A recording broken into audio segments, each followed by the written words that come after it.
कराची वाले 2024 में भी अंधी गोलियों के निशाने पर रहे। नामालूम सम्त से आने वाली गोलियों से 12 शहरी जाँ बहक और 150 से ज्यादा जख्मी हुए। पुलिस हवाई फायरिंग के वाकयात रोकने में मुकम्मल नाकाम रही।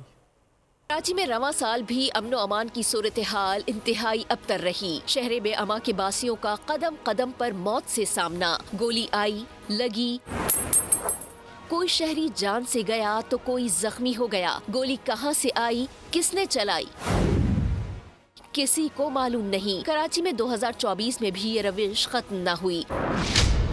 8 दिसंबर को औरंगी में अंधी गोली लगने से 17 साल आयशा की जान गई। लड़की भाई और मां के साथ मोटरसाइकिल पर जा रही थी। अक्टूबर में अब्दुल्ला शाह गाजी गोट में घर के सहन में खेलता बच्चा नामालूम गोली का निशाना बनकर जाँ बहक हो गया। रवां साल 12 अफराद अंधी गोली लगने से लुक़माए अजल बन गए। 150 से जायद जख्मी हुए। डकैती मज़ामत पर 119 अफराद मौत के घाट उतार दिए गए।